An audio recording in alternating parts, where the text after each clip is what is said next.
Bien. Bonjour, messieurs, dames. Bonjour, madame. Je suis Madame Touré Malbet. Je suis directrice du Centre social d'Afro-Bézéki. Mon thème aujourd'hui va se porter sur la non-dénonciation du viol. Mais avant qu'on ne commence, je voudrais vous poser la question, à chacun d'entre vous ici, de me dire, dans son environnement, s'il a entendu parler ou il a été témoin ou il a entendu parler d'un cas de viol. Donc, la question est posée de savoir si chacun dans son environnement a entendu parler de viol. Oui, oui, effectivement, nous avons entendu parler de viol. Ok. Et quelle a été l'expérience et l'histoire de ce viol-là? Si vous pouvez... C'est une femme d'un certain âge qui s'est fait violer par son neveu, qui était beaucoup plus jeune que lui, qu'elle, pardon. Et donc, la vieille vraiment a connu un traumatisme. Elle n'arrivait plus à s'offrir aux autres. Elle était renfermée sur elle-même. À la limite, elle se laissait mourir. Elle n'a pas imaginé vraiment que son neveu pouvait lui faire ça. Merci beaucoup. Merci. Donc, ça nous met dans le contexte de la non-dénonciation du viol. Et est-ce que quelqu'un parmi vous aussi a entendu parler du fait que il y a eu un cas de viol et puis personne n'en a parlé? Tout le monde s'est tué là-dessus, que ce soit la famille, que ce soit les parents. Est-ce que vous avez eu ces genres de situations-là que vous avez connu ça? Oui. Oui, j'ai eu une amie, quand elle était encore adolescente, elle s'est fait violer par son oncle. Oui. Et la famille ne l'a pas dénoncé, c'est resté dans le silence. D'accord. Voilà. Donc elle avait beaucoup peur des hommes. Voilà, c'est-à-dire quand une personne l'approche, surtout quand c'est un homme, quand ils sont dans un environnement fermé, elle commence à crier. Merci. Merci beaucoup. Mais est-ce qu'elle en a parlé? Est-ce qu'elle en a parlé à la police? Est-ce qu'elle est allée se confier à quelqu'un? Est-ce qu'elle a pu en parler? Vu qu'elle était encore adolescente quand le truc s'est produit, l'affaire s'est produite, et c'est quand elle a grandi qu'elle a commencé à parler, si tu veux, partager avec ses amis. Voilà. Elle a dit pourquoi souvent elle avait ces délits-là, ces peurs-là. Voilà. Merci beaucoup, merci. Donc, nous allons entrer dans l'objectif. Et l'objectif nous dit d'identifier les différentes étapes de la dénonciation du viol. Donc, après ce cours-là, vous serez capable d'identifier les différentes étapes de la dénonciation du viol. Ensuite, dans la structure, nous allons définir le viol. Nous allons identifier les conséquences du viol. Et nous allons définir le processus d'une dénonciation. D'accord? Donc, chacun d'entre vous peut me donner une définition du viol. Qu'est-ce que le viol? Pour vous, qu'est-ce que le viol? Oui? Le viol, c'est avoir des rapports sans consentement. Merci beaucoup. Qui encore a un avis à donner là-dessus? Avoir des rapports sans consentement. Qui a encore un avis? Oui. C'est une violence portée sur le physique. Merci beaucoup. C'est une violence portée sur le physique. Ensuite, qui a encore une information à nous donner concernant le viol? Qui a un avis encore à nous donner concernant le viol? Vous êtes d'accord avec l'information qu'elle vient de donner? Oui, je suis d'accord avec la définition. Ok. Et l'ajout qu'il a apporté, ça vous sied? Merci beaucoup. Donc, ce que nous devons savoir, après ce cours-là, nous allons savoir ce que cela va vous apporter, c'est de savoir ce que c'est que le viol, effectivement ce que c'est que le viol. Quelles en sont les conséquences? Il y en a plusieurs. Et ces conséquences-là, il faut les savoir pour avoir l'envie de le dénoncer. Mais pour dénoncer aussi, il y a un processus. Je vous donne un exemple. Quand on envoie quelqu'un au commissariat pour dire « Ah, cette jeune fille a été violée », les policiers vous posent des questions. Eux, ils ont besoin de certains éléments qui vous permettent d'appréhender celui qui a commis le viol. Et il s'avère qu'il y a plein de personnes qu'on n'a pas pu appréhender parce que nous sommes venus dénoncer sans apporter certains éléments dont la police et la justice avaient besoin. Donc, ce qui fait que votre dénonciation n'a plus d'intérêt et ça donne aussi l'impression que la personne qui a été violée ne sera pas aidée par la communauté et par vous-même. Ce qui fait qu'à un certain moment, les gens se disent, bon, je vais te dénoncer pourquoi, ça ne sert à rien, puisque ça ne va pas devant, ça ne évolue pas, on ne va pas prendre le monsieur ou bien on ne va pas prendre la personne qui a commis le viol. Donc, l'intérêt de ce cours-là va vous permettre de savoir quel est le processus pour que le corps judiciaire comme le corps sécuritaire puissent prendre en compte ces différents éléments-là pour qu'on puisse effectivement appréhender la personne et qu'il puisse écoper de ce qui doit écoper de la peine de prison. Donc c'est vraiment important que vous suivez ce cours-là pour pouvoir vraiment assurer ça et que vous pouvez transmettre aux uns aux autres. Merci. D'accord. Je vais vous demander, comme on a fait tout à l'heure, vous avez défini le viol, vous avez donné quelques avis concernant le viol. Ce que je vais vous demander, c'est de me donner une définition commune qui va nous permettre d'étaler cela, l'idée qu'il a donnée. Peut-être parmi vous, chacun doit avoir peut-être encore une idée qu'on peut ajouter concernant le viol, parce que le viol a une définition qui permet de regrouper tous les éléments qui vont nous permettre de pouvoir sortir une définition globale. Donc je vais vous donner juste 2 minutes sur les postiches là, vous pouvez mettre là, et vous me trouvez un porte-parole qui va me donner une définition des 2 groupes du viol, qui va nous permettre de l'étaler sur le tableau. Merci. Donc vous avez les postiches pour mettre la définition qui vous semble vraiment...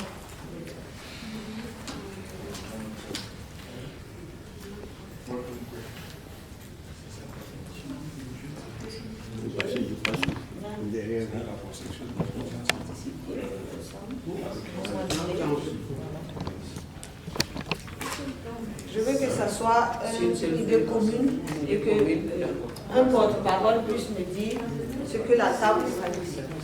Une idée commune.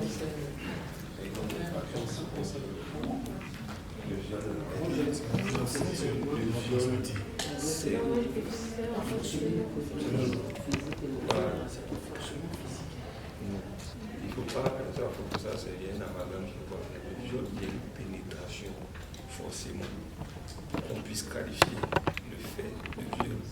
Donc toutes les autres choses ça peut être considéré comme des agressions, comme des trucs de premier degré, mais juridiquement ce qui peut permettre de qualifier quelque chose d'un viol là, c'est qu'il y a un rapport sexuel non consenti avec l'usage de la force. Le viol sémantique, en fait le viol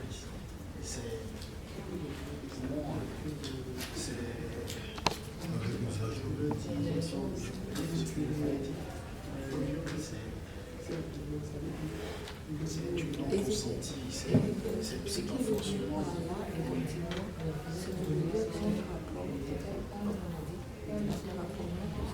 Le fait déjà de dire non, c'est déjà une violence. C'est déjà là. donc c'est pas forcément physique. Mais déjà, même c'est physique. En le disant, on a forcé quelqu'un pour avoir de la possession, c'est déjà physique. Je demandais si le viol, ça peut s'appliquer qu'au niveau physique. C'est-à-dire, par exemple, je demande, l'harcèlement c'est quoi? C'est un viol? C'est pas un viol? Ok.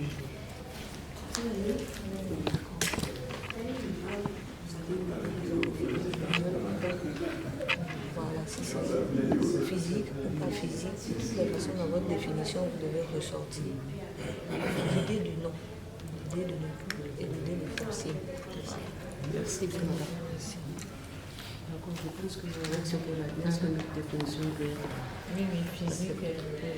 Ok, c'est bon, tout le monde a... C'est bon? Ça peut aller? Ok, on peut avoir un porte-parole pour chaque réponse. Le groupe 1, s'il vous plaît. Alors, le groupe 1, on a défini le viol comme un rapport sexuel non consenti avec usage de la force. Merci. Et vous? Le groupe 2, on a défini le viol comme étant un rapport sans consentement suivi de préjudice physique et moral. Et on a donné aussi un exemple. On a dit que le viol aussi, on peut considérer le viol dans le couple aussi. Et, par exemple, madame n'est pas consentante et il y a eu rapport, c'est aussi un viol. J'appelle aussi dans le cadre aussi de monsieur, s'il n'est pas consentant aussi. Vous êtes d'accord avec ce qu'elle vient de dire, ce que le groupe vient de dire? Oui, monsieur. Je voulais rebondir sur l'intervention de Ms. Kwame. Oui, Kwame. Alors, est-ce qu'un homme, avec grand H, non, plutôt, un homme peut être violé par une femme? Ok. Ce que vous deviez savoir, d'abord, dans la définition du viol, le viol c'est quand c'est un rapport forcé, comme vous l'avez dit. Donc, quelle que soit la personne, le viol concerne, c'est des deux côtés. Il faut tenir compte du genre en fait. Donc, c'est des deux côtés qu'il y a forcing. Donc, ça peut être du côté de monsieur comme du côté de madame, en utilisant, comme il a dit. Donc, est-ce que vous êtes d'accord avec l'intervention du groupe 1 de la définition? Ok. S'il y a un qui est d'accord, Il y a full. un, deux, s'il y a un qui est d'accord, Il faut l'accord des deux. non, il faut l'accord des deux. Il faut l'accord des deux. Ce qui est sûr, on va débattre de cela tout à l'heure. On va vous expliquer au fur et à mesure. Donc, la définition du viol, avec tout ce que vous avez dit, la définition du viol, c'est l'acte par lequel une personne force une autre personne à avoir des relations sexuelles avec elle par la violence. Il y a des éléments dedans qui vous donnent déjà des informations sur le viol. C'est-à-dire que l'acte déjà, par lequel une personne force une autre à avoir des relations sexuelles, c'est ça le viol. Il faut forcément qu'il ait relations sexuelles. Il force. C'est-à-dire quand il force, même si ça n'a pas eu lieu, mais le fait d'avoir cette intention, d'avoir une relation sexuelle déjà, c'est déjà un viol. Avec elle, par la violence. Donc quand vous regardez l'image, vous vous rendez compte qu'effectivement, c'est comme ça que ça se définit. D'accord? Donc la définition du viol, c'est l'acte par lequel une personne force une autre à avoir des relations sexuelles avec elle par la violence.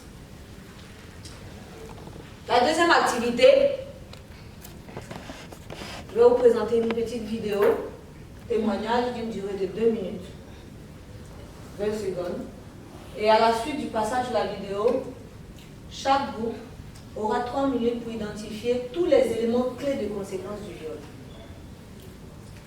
Le groupe 1 va sortir tous les éléments du témoignage de la jeune fille qui montre les conséquences qu'elle a subies. Et le groupe 2 va sortir tous les témoignages et de la famille et de la communauté. La communauté, ça peut être la police, ça peut être des ONG, en tout cas tous les intervenants qui ne sont pas la jeune fille.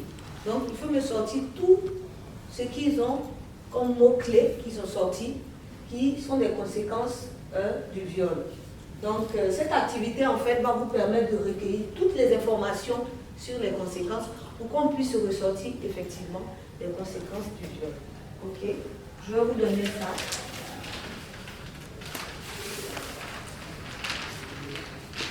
Témoignage de la jeune fille, vous allez noter dessus. Après, d'avoir regardé la vidéo. Et ça, c'est le témoignage de la famille et de la communauté. Ok?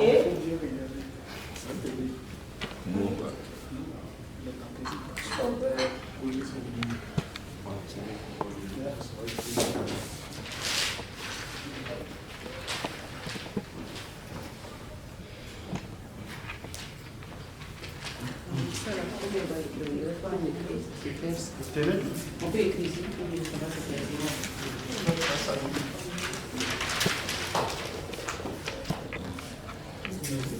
Ok, vous allez assister à cette vidéo-là. Et après la vidéo, vous avez 3 minutes pour sortir les éléments clés concernant le témoignage de la jeune fille, le témoignage de la famille et de la communauté. Donc, je vous laisse. C'est une vidéo de 2 minutes, 20 secondes. La vie ressemble normalement à un jeu, une sensation légère. Mais la vie de cette jeune fille, dont vous ne verrez pas le visage ni ne connaîtrez le nom, a complètement changé. À 13 ans, elle a été enlevée, puis violée par un homme. Il m'a enlevée à l'aéroport pour m'emmener chez lui. Il m'a donné de l'eau pour me laver. C'est après qu'il m'a déshabillée et qu'il a abusé de moi. Il m'a obligée à ne rien dire à personne. Au-delà de la douleur physique et morale, la honte s'est elle aussi installée. Depuis ce jour, je souffre intérieurement. Tout le quartier en parle et se moque de moi. J'ai honte pour mes parents, j'ai mal. Actuellement, je ne sors plus parce qu'on me montre du doigt. Sa détresse est désormais prise en charge par ses parents, à défaut d'un suivi médical. Reprendre une vie normale pour effacer le traumatisme, pour son père, cela passera par la justice guinéenne. Et il faut que la victime soit rendue, le gars soit terminé devant les tribunaux. Et ce que la loi proposera pour lui, et il va en développer. Plus d'une centaine de cas de viol sur mineurs ont été déclarés l'an passé. Un viol, 1 jour sur 3. Et sans compter ceux dont tout le monde tait l'existence. À l'Office de protection de l'enfance se croisent des présumés coupables, des victimes et leurs familles. Devant la presse, les policiers n'hésitent pas à montrer ces hommes, à les nommer aussi, avant même le procès. Tout cela pour enclencher les affaires, qui souvent ici se règlent par des désistements. Tolérance zéro, crime passible de 5 à 15 ans de prison, les autorités promettent la sévérité, mais trop de cas sont oubliés. Ces jeunes femmes sortent du tribunal, elles viennent de voir un juge. Elles ont créé une association pour que tous les cas de viol soient recensés et punis. Nous avons dans nos mains un cas de viol sur une petite fille de 16 ans par son maître coranique. On ne va pas seulement que dénoncer, mais on va s'assurer vraiment que tout acte, c'est-à-dire tout acte de viol, soit jugé comme c'est inscrit dans le code pénal ou dans toutes les conventions que la Guinée a ratifiées. Leur combat pour ce cas précis n'a pas été entendu.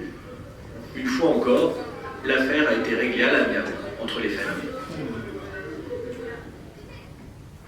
À son âge, la vie ressemble... Vous avez 3 minutes chaque jour pour m'aider à sortir les mots-clés selon les témoignages.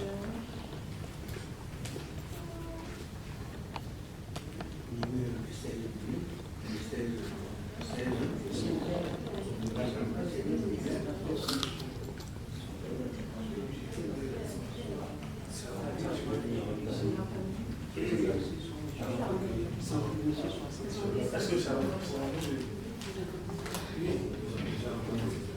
On écrit ou peut encore post-it? On écrit, ouais.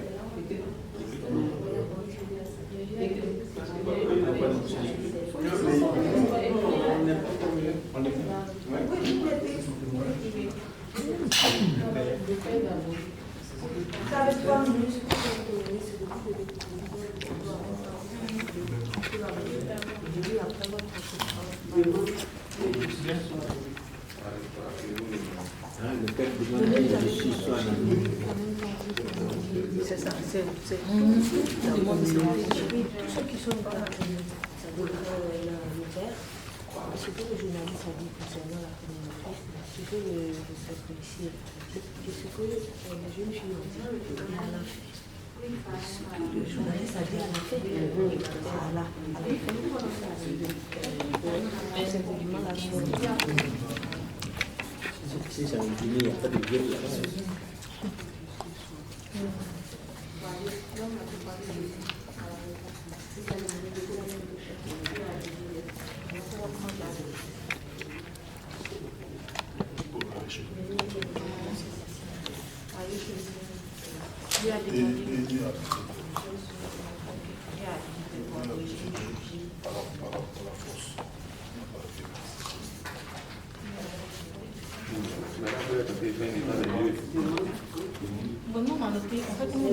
l'émotion, une chose ressentie, c'est que c'est ce qu'elle a dit, qu'elle a ressenti.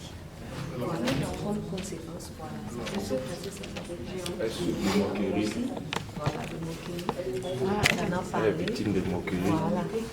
Et puis concernant ses parents, elle a dit qu'elle a... Moquerie de la part de ses amis. Elle avait à cause de sa famille, donc elle ne sort plus de la maison. C'est ça, ça a été Isolement. Isolement. Isolement. Effectivement. Ok.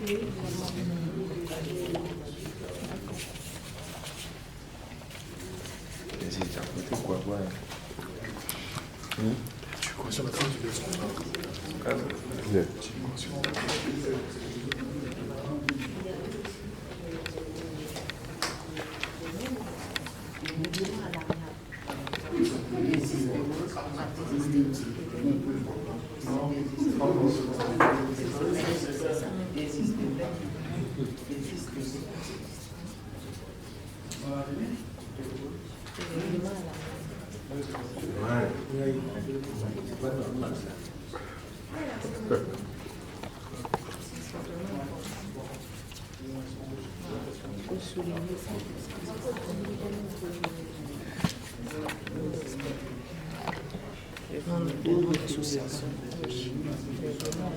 C'est surtout le problème le plus social. Le père a demandé, voilà, lui, il a porté plainte effectivement. Mais la suite, au fur et à mesure, voilà, les associations demandent au gouvernement de sanctionner les cas de viol, effectivement. Ok, merci. C'est bon? Ok.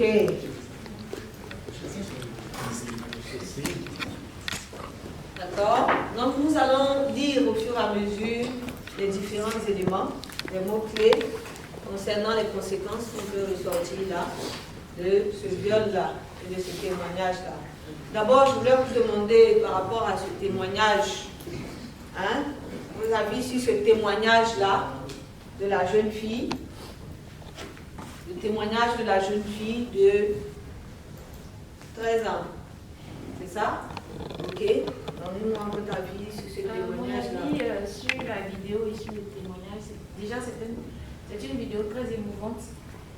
Et à travers la vidéo, on arrive à connaître un peu ce que les victimes ressentent.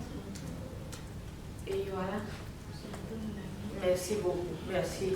Il y a encore un avis à donner sur ce témoignage-là, à ce niveau. Ok. D'accord. Ok. Les personnes désignées par chaque groupe pour venir lire. Ok. Voilà. Témoignage de la jeune fille. Oui, je souffre, j'ai honte, moquerie des amis, isolement. Isolement. Oui. La table 2, le groupe 2. Vous êtes d'accord avec ce qui est dit là? Oui. Effectivement, c'est le ressenti. Tout ce qu'elle a dit. D'accord. Groupe 2, allons-y. Témoignage de la famille et de la communauté. D'accord. La recherche fait que le père avait demandé que justice soit rendue. Il avait même demandé une peine d'emprisonnement de 15 ans. On a aussi constaté dans l'élément qu'il y avait des cas de désistement. C'était une question. Et aussi beaucoup de cas de règlement à l'amiable. Il y avait cela a été mentionné. Il y a aussi des associations qui demandaient au gouvernement de mieux sanctionner les cas de viol. Okay. Merci beaucoup. Merci à vous pour tous ces éléments-là qui sont justes, effectivement. C'est le ressenti de la victime et ça, c'est le ressenti des parents. Et il y a un élément aussi qui vient aussi s'ajouter, c'est-à-dire que la jeune fille n'a pas été traitée sur le plan médical. Elle n'a pas été traitée sur le plan médical. Donc, il y a encore des conséquences encore qui vont s'amener là, parce qu'ils ont dit, à défaut de traitement médical, les parents sont obligés de faire le suivi psychologique de leur fille. Donc, déjà, il y a un problème qui se pose là, il y a une conséquence aussi qui va ressortir là. Donc, voilà les conséquences. Il y en a de deux types de conséquences. D'abord physique.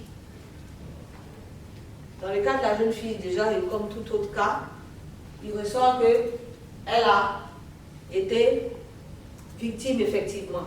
Donc, il y a les cas de fistules. Les fistules, c'est vraiment des plaies qui ressortent parce qu'elle n'était pas, voilà, elle n'est pas habituée, elle a été forcée. Donc, ces fistules-là, il faut les traiter. Souvent, il y en a même qu'on est obligé de coudre. Il y a les douleurs au bas-ventre. Il y a les grossesses indésirées. MST, VIH, SIDA, puisque la personne ne prend pas de précautions. Et il y a l'hémorragie interne. Nous avons le cas d'une petite de 2 ans qui est morte sur le coup par rapport à cette hémorragie interne-là qui a été effectivement violée. Voilà. Donc il y a ces cas-là qui ressortent. Donc ça c'est... Et sur le plan psychologique, il y a la confusion. La baisse de l'estime de soi, on l'a vu ici. Il y a le sentiment de honte, il y a l'anxiété, il y a le stress post-traumatique, il y a les troubles obsessionnels du comportement. Elle peut être violente, comme très calme. Je parle le cas d'une jeune fille qui a pris un couteau contre ses parents, qui a voulu les tuer, parce que à l'époque, quand elle a été violée, ils n'ont pas défendu, ils ont réglé à l'amiable. Quand elle a eu l'âge d'être un peu plus grande, elle les a traités de sorciers. Elle les a poursuivis avec un couteau. Les gens pensaient qu'elle était devenue folle, mais ce n'était pas le cas. C'était tout le ressenti depuis petite qu'elle a ressorti. Voilà. Donc souvent, vous voyez des situations comme ça, vous dites non, elle est folle, elle a bu, elle est ceci. Mais dans le fond, les parents ne peuvent pas vous dire ce qui se passe, pourquoi la jeune fille a réagi comme ça. Donc vous pouvez être présent, trouver des cas comme ça, et il y a des raisons. Ensuite, il y a le comportement alimentaire perturbé. Il y en a qui ne mangent pas. Ils ne mangent pas du tout. Ou il y en a même qui mangent plus pour prendre du poids. Donc il y a ces deux situations-là qui se posent. Quelle est la démarche à suivre dans une dénonciation? La démarche à suivre dans une dénonciation. Qu'est-ce qu'il faut faire dans le cas d'une dénonciation? Quand je vais aller dénoncer, qu'est-ce qu'il faut? Quels sont les éléments? Est-ce que vous en avez? Qui peut me donner les éléments? Oui. Déjà, il faut avoir des preuves déjà. Des preuves, effectivement. Merci beaucoup. Oui. Il faut ensuite se renseigner par rapport au commissariat de police le plus proche. Merci beaucoup. Se renseigner pour avoir le commissariat le plus proche. Il y a quoi d'autre encore que vous avez encore quand on regarde la jeune fille? Oui. Il faut faire un certificat médical. Il faut faire un certificat médical. Ça, c'est important au niveau de la police.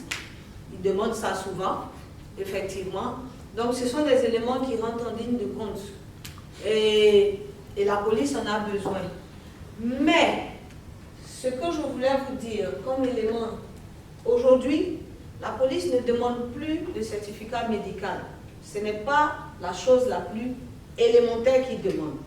Donc, au premier cas, il faut s'assurer que la victime ne se lave pas.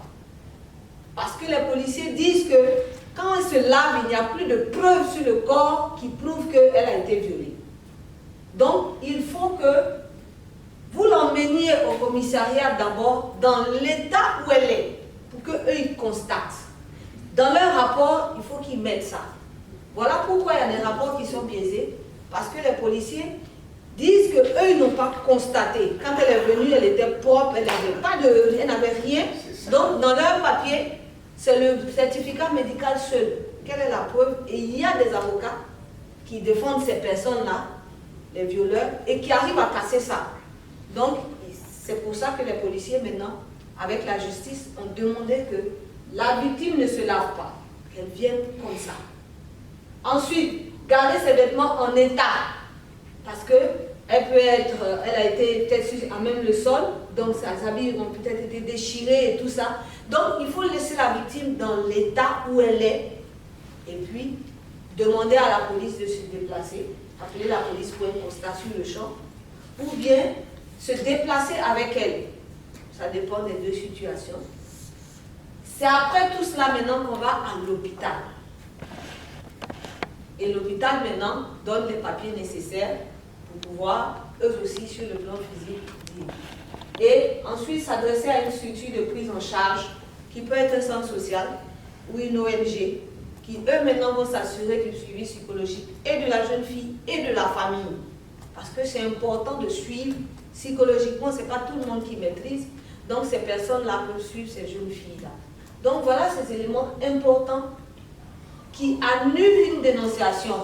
Si ces éléments ne sont pas là, les policiers ne peuvent pas tout dire.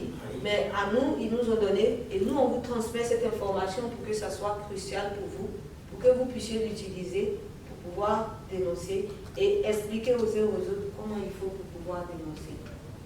Donc, nous allons, s'il y a des questions, je voudrais qu'on me donne des questions. Sur la question des démarches d'entreprendre, on a dit qu'il ne faudrait pas que la victime déjà se lave. Ça, c'est le deux matériel. Mais si le traumatisme a été tellement violent que cela nécessite urgemment des soins, cela aussi, il faut faire tout ça avant d'aller à l'hôpital.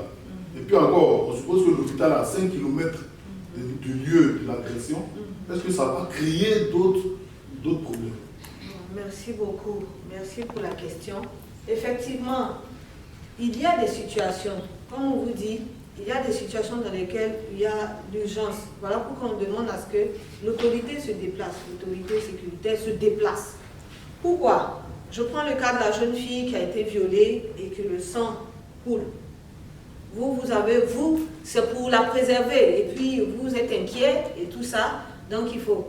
Au même moment où vous la transportez pour aller à l'hôpital, au même moment le policier doit être à l'hôpital aussi.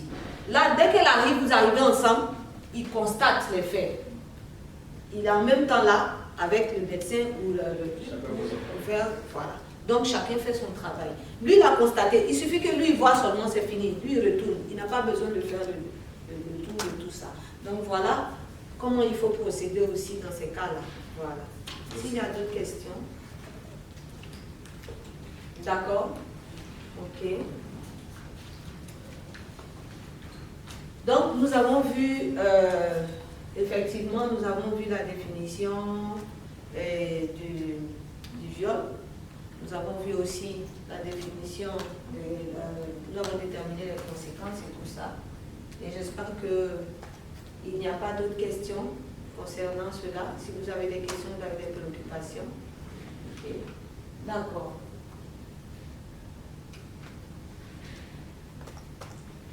Donc, au début du cours, nous avons dit que l'objectif, c'était d'identifier les différentes étapes de la dénonciation du viol.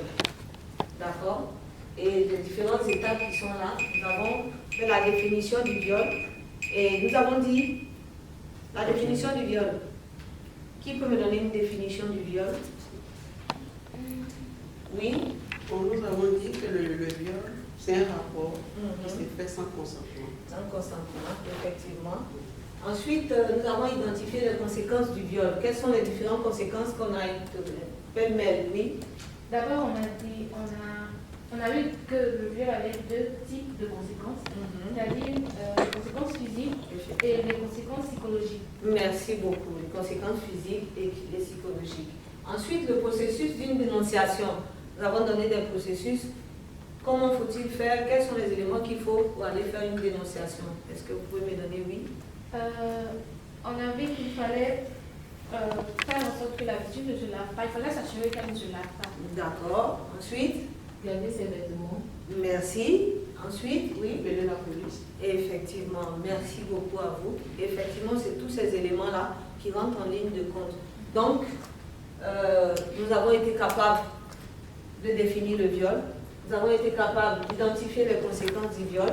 Et nous avons été capables aussi de déterminer le processus de dénonciation du viol. Donc, merci à vous. Et la question que je vais vous poser sur le cours, comment il a été, s'il n'était pas trop rapide, si c'était lent ou bien il y a des éléments qui vous avez appréciés. Donc, j'ai besoin de vos avis concernant cela. S'il n'a pas été, j'ai pas été trop rapide ou bien vous avez des choses que vous n'avez pas compris dans Oui. Je pense que le cours a été très instructif. C'est un sujet sensible dont on ne parle pas souvent. Donc, on nous a permis effectivement d'enlever ce tabou et de parler réellement de ce cas de viol. Donc, vous avez exposé de façon très compréhensible, avec des mots qui sont faciles à comprendre. Donc, on vous remercie. Merci beaucoup. Merci. On a quelques avis là-dessus. C'est bon? C'est bon, je vous remercie. Je vous remercie pour votre participation, pour votre implication. Et vraiment, j'ai apprécié votre implication et votre participation à ce cours-là. Et j'espère que ça vous a apporté beaucoup d'éléments qui vont vous permettre d'être efficaces, d'aider ces jeunes filles-là ou ces personnes-là, ces jeunes garçons, ces jeunes filles qui seront confrontés, on ne souhaite pas, mais qui seront confrontés. Je pense que vous aurez les outils nécessaires pour pouvoir gérer ces situations-là. D'accord? Maintenant, si vous avez besoin d'éléments d'information pour encore vous outiller là-dessus, nous avons ces documents-là, enquête sur la violence faite aux enfants et aux jeunes en Côte d'Ivoire, annuel statistique 2020 du ministère de la Femme, de la Famille et de l'Enfant. Et vous avez le rapport sur les viols et leur répression en Côte d'Ivoire, fait par les Nations Unies et l'ONU. Donc ce sont des éléments qui vont vous permettre d'encore vous perfectionner, comprendre certaines choses. Et puis si il y a encore des informations que vous devez avoir, que vous avez aussi, vous êtes confronté ou bien vous avez entendu parler de ces cas, vous pouvez m'appeler à ce numéro-là, ces contacts-là. Et il y a mon mail aussi si vous avez besoin encore de plus en plus d'informations. Je vous remercie pour votre attention. Merci. Et plein.